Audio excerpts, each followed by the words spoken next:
with the body. There's no jewelry on the body. In addition, like I said, the surface of the body were covered with brown dirt or silt, and there was fragments of brown vegetation within the scalp hair and on the surfaces of her body. Before we dive into the testimony, here's what you need to know. This courtroom moment centers around the tragic death of 7-year-old Athena Strand, a case that shook an entire community. Today, the jury is hearing from the medical examiner, the person responsible for explaining exactly what the autopsy revealed. Now, with regard to the body itself, you said that you took some as-is photographs, and I would ask you to refer in your book there to, and if you need to remove those from that book to be more discreet, however you need to do it, it's Okay, fine. thank you. But State's Exhibit number 231 and 232, could you personally look at those and tell me if those are the as-is photographs that you were talking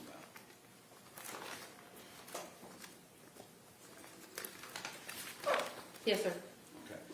And we're going to go through this process in a way where, rather than displaying them, I'm going to just ask you to describe what you're seeing for purposes of the record. And that way, if there's any question about it later, they can refer back to your testimony. Okay. So with regard to State's Exhibit number 231 and 232, the as-is photographs, would you please describe what you're looking at in those photographs? So there are two of them, because one is the upper half of her body, including her head and face, and then the second one is the lower half of her body, including her legs and feet. And so basically how I received her is that she is naked, there's no clothing, and both of her hands are covered with brown paper bags, as I referred to previously, that are actually secured around her wrists with tape. And then her body was covered with kind of a brownish dirt silt appearance, and there was also fragments of vegetation within the body bag and within her scalp hair. And just for understanding for the jury, when you take the photograph, is there anything that is covered up on the body as you are taking the photograph? No. Okay. Those documents, though, State's Exhibit number 231 and 232, have certain portions of that photograph been covered just for discretion's sake? Yes, sir. All right. Now, let's go ahead. We're going to look at your autopsy report, and I think we can do this without the light off. The first thing you do is the external examination. Is that right? Correct. Okay. And can you just kind of describe in general terms what is involved in the external examination? So the external examination is also standard process for any postmortem examination.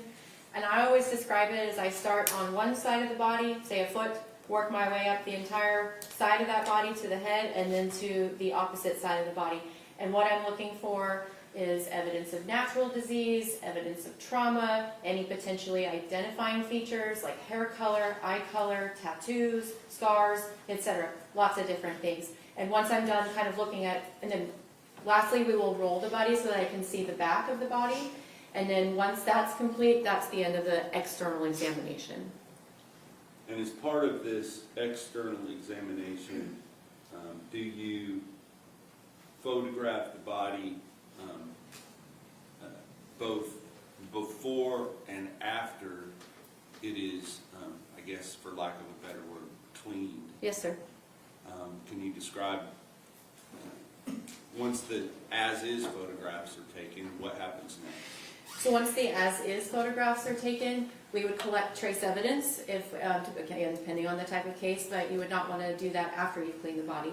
So we'll collect any trace evidence, and then fingerprint the body, and then we will clean the body. And that way you remove any clothing, any evidence of medical intervention, any dirt, blood, etc., so that you can see the body in its entirety. Now, I noticed in your report, and I believe we're still on page 1, that you talked about... What's happening here is a common practice in sensitive homicide trials. Instead of showing disturbing autopsy photos directly to the jury or public audience, prosecutors often ask the medical examiner to describe them verbally. This keeps the courtroom record detailed while limiting exposure to graphic evidence. Yes, sir. Was that from being cleaned or something else? No, it was received that way.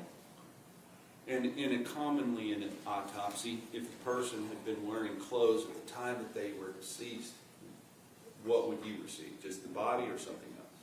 If they had clothing on at the time that they were pronounced, the clothing would still be on the body, or clothing that may be with the body come with the body. And was any clothing brought to you with the body of Athena Strand? No, sir. Now, with regard to the evidence of the body itself, can you just kind of give us, you weigh the body?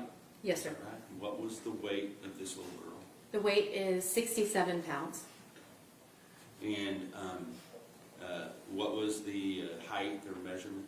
52 inches. And in layman's terms, or feet and inches? I Oh don't man, know. make me do math. I'm showing my Tarrant County son.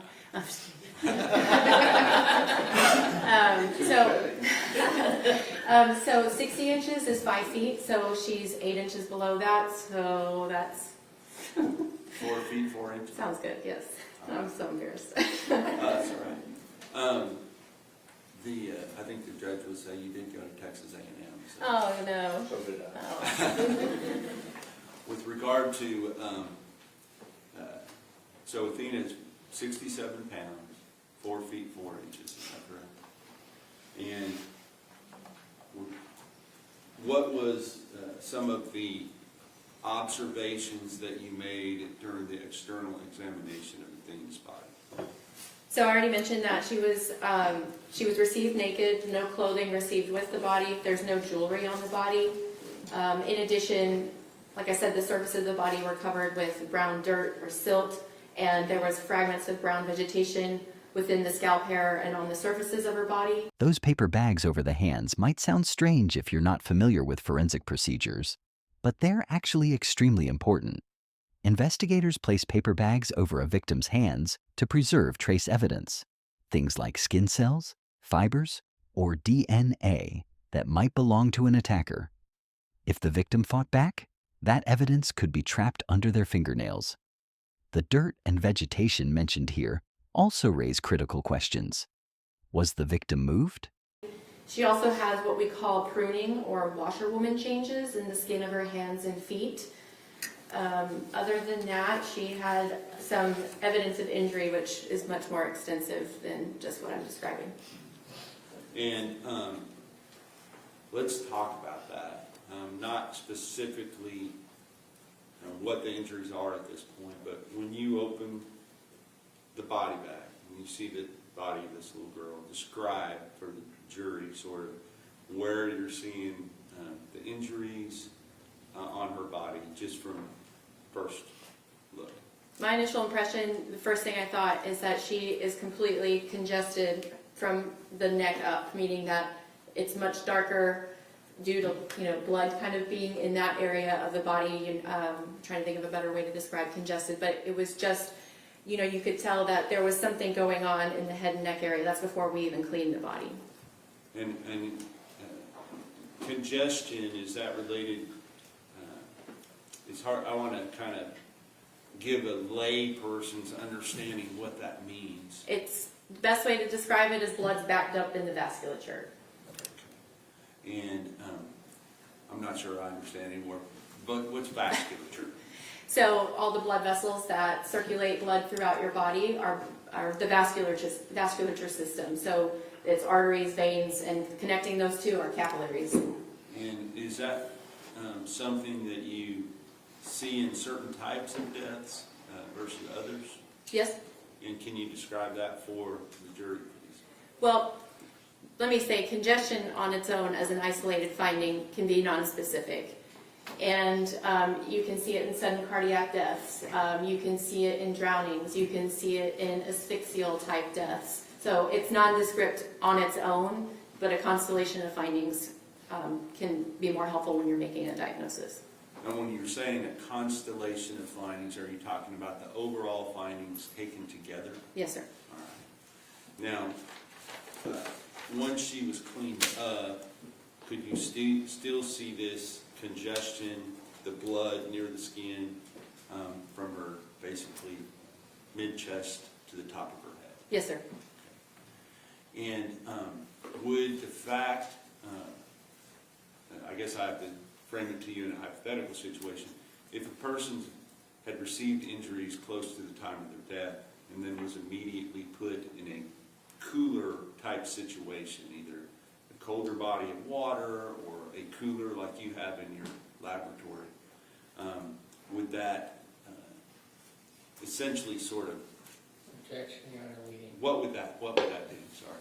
Okay, your objection to leading is overruled based on the last statement. So if I'm repeating your question, Yes. if someone had those findings and then died, would they be altered by being put into a cooler? Yes. No. Okay. Would it slow the normal rate of something that might change the appearance over time? So the coolness of the cooler is to preserve the condition of the body by decreasing the rate of decomposition. That's just a known fact that decomposition slows when it's cold. So if a body were put into a colder body of water in November, would that also help slow the rate of decomposition? Yes, sir. Now, with regard to the body of Athena Strand, we're talking about the external examination. Were there further, go to the next page. This is the page 2, it states exhibit number 274. You kind of went on to describe some more of her findings in the external examination. Yes, sir. And I don't necessarily feel like you have to read every word, but if you would give it sort of a synopsis and then maybe also explain as best you can in layperson's terms so we can understand it as well. Sure. Just starting from the top. Yes. So basically, I even mentioned that the head and face exhibit trauma. There's generalized congestion of the head and face, which I just mentioned. I note that her hair is blonde and it's wavy and it's long and that it's damp. And then her eyes are green in color. When you look at the whites of her eyes and the lining of her eyes, you see florid petechial hemorrhages, which are florid just means they're everywhere. Petechial hemorrhages specifically refer to these tiny pinpoint hemorrhages that you see throughout the eyes. Let's see. She has, her teeth are kind of a mixture of what we call deciduous teeth and erupting adult teeth, which is appropriate for a 7-year-old. The neck has trauma, the chest is trauma. I did not appreciate any trauma on her vagina or within her vagina. The vaginal hymen is present and it's intact. I did examine her anus. She had some fecal material on the perianal skin, but I did not see any trauma to her anus. And then her extremities, so the arms and the legs, also showed trauma. Her fingernails are all intact, but the fingernails themselves are dirty. The toenails are also short and dirty. The soles of her feet are dirty, but otherwise unremarkable. And then the back has trauma. Okay, so let's talk a little bit as we go through this, because there are some photographs, I believe, that correspond to some of these things. Specifically, State's Exhibit number 235, could you examine that and tell me what you see in that photograph?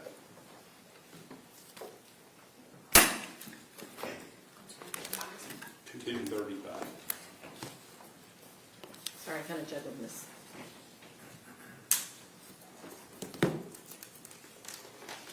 Yes, sir. If you just give a brief description of what's shown in that photograph. So a standard photograph that we take on all of our postmortem examinations is what we call an identification photograph. So it will be a picture of the decedent's face with a number placard with that IFS number, the unique identifying number for that decedent.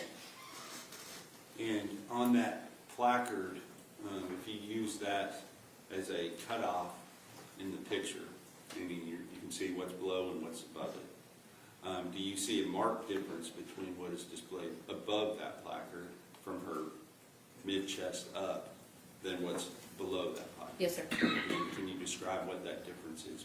So again, you can still appreciate the congestion in her head and face, and you can see multiple types of blunt force injuries, essentially from the middle of her upper chest to the top of her head.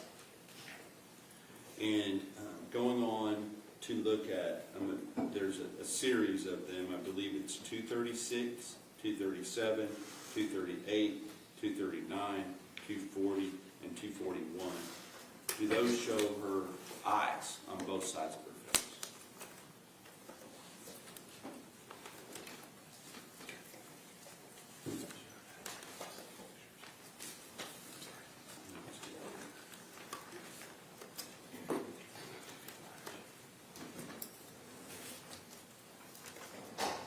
Yes, sir. And you described, I believe, what you referred to as florid petechial hemorrhages.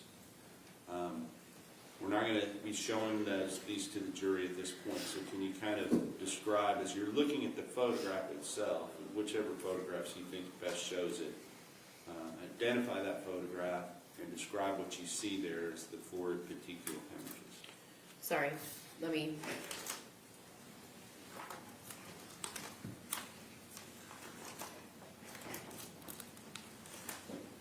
So in State's Exhibit 236 and 238, they are photographs of the right eye, showing petechial hemorrhages in the whites of the eye, which is called the sclera, and within the lining of the eyes, which is called the conjunctiva. And then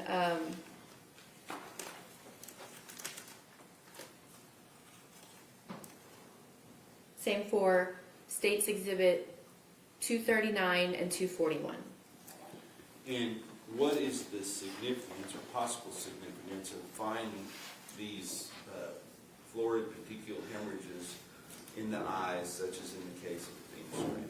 Again, as an isolated finding, can be very nonspecific. You can see them in different types of deaths. Sometimes sudden cardiac death, you can have those. Sometimes depending on what position that you die in, you can see those. So as an isolated finding, petechial hemorrhages are not diagnostic, but again, taken in a constellation of findings can be. Okay. And taken into the constellation of findings in this case, was that significant to you? Yes, In what way?